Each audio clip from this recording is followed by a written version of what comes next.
اس گفتگو کے اوپر جو دوسرے گروپ میں بعد میں لوگوں نے کچھ تبصرے کیے تو یہ اعتراض بھی کیا کہ آپ لوگ ڈراوا دینا شروع کر دیتے ہیں کہ ایمان اگر اس طرح نہ لائے، خالص نہ لائے تو پتہ نہیں یہ جہنم میں ہوگا، وہ ہوگا، وہ جہنم کے تم نے ٹکٹ بانٹنے شروع کر دیے۔ اور ڈاکٹر عثمانی رحمۃ اللہ نے تو اس طرح کبھی نہیں کہا۔ اصل میں انہوں نے ڈاکٹر صاحب کی یا تو تقریریں سنی ہی نہیں ہے، اور یا یہ جانتے بوجھتے بات کو دباتے ہیں۔ جو شرک کر کے آئے گا، ذرا سنیے ڈاکٹر صاحب کیا کہہ رہے ہیں۔ فرمایا ہے کہ ایمان میں خرابی کے پاس میرے پاس آ گئے تو جانتے ہو کیا ہوگا؟ ظالم، میرا حق تم نے مارا ہے۔ انا اعتدنا للظالمین نارا احاط بهم سرادقها۔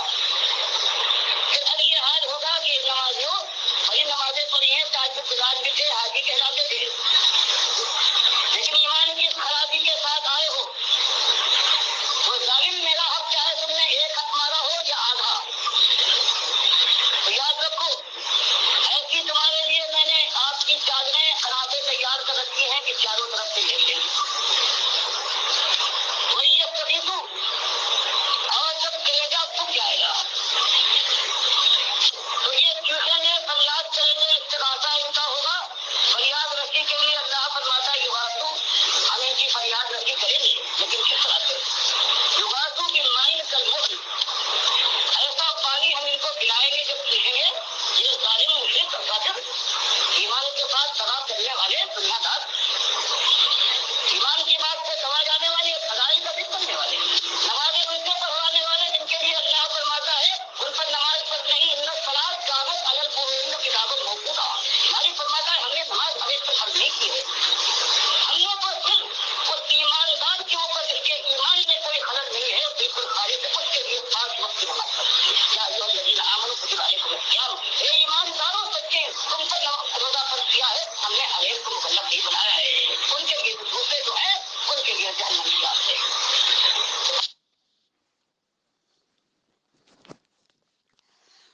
تو یہ سنا آپ نے، یہ کچھ ہونے والا ہے اگر اس شرک کے ساتھ چمٹے رہے، ایک شرک یا دو شرک، آدھا بھی شرک لے کے گئے تو نبی علیہ السلام کی حدیث بھی سن لو، ممات یشرک باللہ شیئن دخل النار، کہ جس نے شیئن شرک کیا، انتہائی معمولی شرک کیا اور پھر اللہ کے پاس آ گیا، توبہ نہیں کی دنیا میں، دخل النار، گویا وہ آگ کے اندر داخل ہو گیا۔ اس لیے اتنا بڑا رسک نہ لو، اتنا بڑا اپنے ساتھ، یعنی یہ تمہیں دھوکہ دیا جا رہا ہے۔ یہ 3-4 شرک اس کے ثابت کر دیے گئے ہیں، 2-4 کی طرح ثابت ہیں۔ اگر آپ نہ مانے تو آپ کے ماننے سے کیا ہوتا ہے؟ اسی طرح دیکھیے اہل حدیث نہیں مانتے تھے، وہ کہتے تھے یہ شرک کہاں سے آ گیا، مردوں کے سننے کا عقیدہ شرک کہاں سے آ گیا؟ ہاں، اس کو پکارنا شرک ہے، نظر و نیاز شرک ہے۔ تو یہ بہت عرصہ بحثیں کرتے رہے ہیں ڈاکٹر عثمانی رحمۃ اللہ علیہ کے ساتھ کہ یہ کیوں آپ شرک ہو گیا، کہ سنتے تو ہیں قرآن اور حدیث سے ثابت ہے، کہتے ہیں سنتے ہیں، بتائیے کون سا ثابت ہے؟ بڑے بڑے علماء کتنا بڑا جھوٹ دیتے رہے، بولتے رہے، فراڈ دیتے رہے لوگوں کو۔ تو یہ معاملہ ہے، اس کے کہنے سے کیا ہوتا ہے کہ یہ شرک نہیں ہے؟ کہتا ہے بادشاہ کے سامنے جھکنا، سر جھکانے سے، یعنی سر سے جو سجدہ کرے، کمر سے سجدہ کرے تو یہ تو شرک ہے، گھٹنوں ٹیک کا سجدہ کرے یہ تو شرک ہے، لیکن سر سے سجدہ کرے، جھکا دے، تو یہ شرک کہاں سے آ گیا؟ ڈاکٹر عثمانی کہتے ہیں شرک کی چیز ہے جھکنا، کسی کے سامنے تکریم کے لیے جھکنا، ایک اللہ کی ذات ہے۔ پھر یہ جمہوریت کے معاملے کو بھی شرک نہیں کہتے ہیں، پھر بے حق فلاں، بے حرمت فلاں کو بھی شرک حضرت صاحب علامہ صاحب نہیں کہتے ہیں۔ پھر اتنا بڑا انہوں نے دفاع کیا ہے گنبدوں کا، دوسرے گنبدوں کا بھی سمجھ لیجیے، اور اس میں نبی علیہ السلام کے گنبد کا بھی دفاع کرتے رہے، اور ان کو آگ لگ گئی جب یہ کہا گیا کہ یہ گنبد بھی، یہ بھی شرک کی علامت ہے۔ اور پھر ڈاکٹر صاحب کو فتویٰ بھی لگا دیا کہ یہ سارے گنبد جلیں گے، اور پوچھنے والے نے پوچھا یہ، ڈاکٹر صاحب کو یہ بھی جائے گا بالکل، کیونکہ یہ عقیدت ہے اس کے ساتھ لوگوں کو، اور ہر جگہ پوجا جا رہا ہے، چاہے نماز کے اوپر، قرآن کے اوپر، گلی کوچوں میں اس کو کندھوں پر اٹھا کے، گاڑیوں کے اوپر بنا کے اس گنبد کی پوجا، اور یہ ان کو نظر ہی کو نہیں آ رہی، کہتے ہیں گنبد کی کہاں پوجا ہوتی ہے، وہ تو صرف شخصیات کی ہوتی ہے۔ بھائی شخصیات کی بھی ہوتی ہے اور ان علامات کی بھی ہوتی ہے، ہر چیز شخصیات نہیں ہوتی ہے، درختوں کی بھی پوجا ہوئی ہے، اور سورج چاند ستاروں کی ہوئی ہے، اور جنہوں نے اپنی نہیں کروائی ہے ان کا اپنا کوئی قصور نہیں ہے، جو مومن گزرے ہیں، انبیاء رسول گزرے ہیں اور نیک لوگ گزرے ہیں، اولیاء اللہ گزرے ہیں صحیح معنوں میں، جو صحابہ کرام ہیں، تابعین ہیں، تبا تابعین ہیں، یہ تو جنت کی بہاروں کے اندر ہوں گے، ان کی طرف کہاں معاملہ تم پھیر رہے ہو بے ایمانو، اپنے کفر شرک کو ان کی طرف پھیر رہے ہو، یہ تو عیش میں ہوں گے، جلیں گے تم اور تمہارے اکابرین، شرک اور کفر کرنے والوں، پانڈو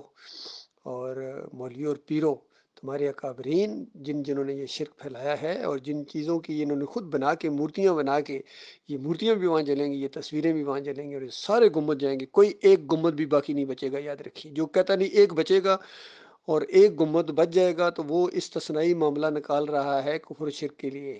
ایک بھی نہیں بچے گا۔ یہ فتویٰ ہے ڈاکٹر مسد الدین عثمانی رحمۃ اللہ علیہ کا، قرآن و حدیث کے مطابق، یہ قیاس نہیں ہے، یہ کوئی اجتہاد نہیں ہے، یہ قرآن و حدیث کی تفسیر ہے۔ یہ ہوتا ہے علماء کا کام، کھول کھول کے لوگوں کو بیان کرنا۔ اگر یہ علماء اس طریقے سے دعوت نہ بیان کریں کھول کھول کے تو کسی کو کوئی بات سمجھ میں نہیں آئے گی۔ جس طرح یہ رافضی ہیں، وہ کہتے ہیں کہاں دکھاؤ، قرآن میں دکھا دو کہ کہاں لکھا ہوا ہے یا علی مدد کہنا شرک ہے، یہ دکھاؤ گے تو پھر ہم مانیں گے، ورنہ ہم پکارتے رہیں گے۔ تو بتاؤ دکھا سکتے ہو؟ نہیں، قرآن اور حدیث کا فہم ہے، پوری طرح اصول بیان ہوئے ہیں قرآن و حدیث کے، ان اصولوں کے مطابق جو ہے یہ ایمان کو پہچانا جائے گا اور کفر و شرک کو بھی پہچانا جائے گا، قیامت تک کے لیے اصول بیان ہوئے ہیں۔ بتائیے وطن پرستی کیا شرک ہے یا نہیں ہے؟ آپ کوئی بندہ کہ نہیں نبی علیہ السلام کی حدیث سناؤ کہ وطن پرستی شرک ہے، تو بتاؤ کہاں سے آپ لاؤ گے حدیث؟ یہ قرآن و حدیث کا ایک فہم ہوتا ہے۔ شرک نئے نئے شرک ہوتے ہیں، ان کا نئے نئے طاغوت بنتے ہیں، جس طرح ہم نے فرقے بنتے دیکھے ہیں، طاغوت بنتے دیکھے ہیں، تو ان کا کفر کرنا اسی طرح لازمی ہے ان کا، جس طرح احمد بن حنبل کا کیا تھا، ابن تیمیہ کا، ابن قیم کا، عبد القادر جیلانی کا، محی الدین چشتی کا، علی اجویری کا، مجدد الثانی کا، شاہ ولی اللہ کے خاندان کا، جس طرح کفر کیا ہے اسی طرح اس محمد حنیف کا، سعید احمد کا۔ سعید احمد خیر ابھی زندہ ہے اور یہ علامہ صاحب یہ بھی زندہ ہیں، اگر ان کو اللہ توفیق دے، ہماری دعا ہے مالک ان کو جہنم کی آگ سے بچائے، ان کو توبہ کی توفیق دے مالک۔ ہمیں کیا ملے گا اگر یہ جہنم کی آگ کے اندر چلیں گے ہمیشہ کے لیے؟ تو توبہ کر لیں تو اچھی بات ہے، مالک جاننے والا، علم والا ہے، دعا ہے اللہ تعالیٰ سے کہ مالک ان کو ایمان خالص کی طرف واپس لا، اور اگر مالک تیرے علم میں یہ ہے کہ یہ آنے والے نہیں ہیں تو مالک ان کے اوپر ایسا عذاب لا دنیا اور آخرت کے اندر کہ یہ چیخ اٹھے، ان کو خوب مزہ آ جائے کہ انہوں نے کتنا کفر و شرک، اور خاص کر مومنوں کی جماعت کے اندر شرک داخل کرنا یہ بہت بڑا جرم ہوتا ہے۔